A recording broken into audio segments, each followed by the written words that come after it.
আবু সাঈদ বুক পেতে দাঁড়িয়ে আছে। ধর্মযুদ্ধ নয়, নয় কারবালার ময়দান। প্রতিপক্ষের হায়েনারা শত্রু দেশের জল্লাদ নয়, নয় ইবলিসের সন্তান। তবু তাদের বন্দুক থেকে মুহুর্মুহু বেরিয়ে আসা মৃত্যুদূত থামাতে বুক পেতে দাঁড়িয়ে গেল আবু সাঈদ। ৭১-এর শত্রু ভুক স্টেনগান হাতে নেই, নেই মলোটভ ককটেল।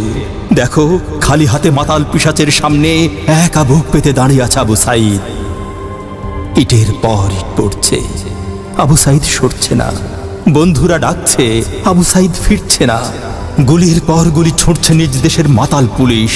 তবু কি এক দুর্মর প্রত্যয়ে দুই হাত দুই দিকে বাড়িয়ে জগতের সকল কষ্ট ধারণ করবে বলে চীনের প্রাচীরের মতো একা দাঁড়িয়ে আছে ছেলেটা।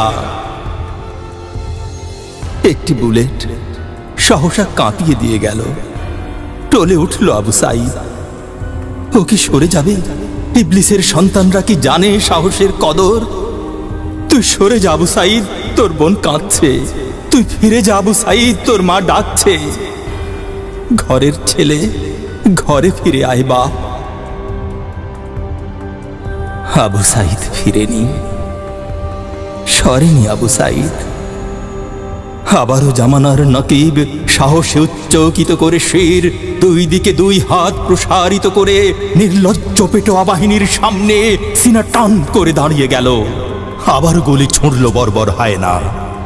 আবারও বুক পেতে নিল আবু সাঈদ।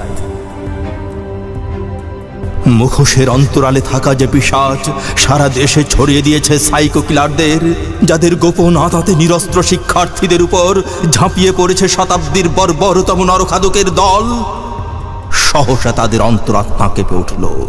ভূকম্পের তীব্রতায় কেঁপে উঠল জুলুম শাহীর মসনদ। মুক্তিযুদ্ধকে প্রতিটি হাটে বিক্রি করে তৈরি করা সাধের তখ্ত তাসের ঘরের মতো উড়ে গেল। বুলেটের সামনে দাঁড়িয়ে আবু সাঈদরা বলে গেল, বিভাজনের নামে এক দলকে কুকুর বলে অন্য দলের আশীর্বাদে জুলুম করার দিন শেষ। হে মাননীয় ইবলিস, এখানে সবাই মানুষ।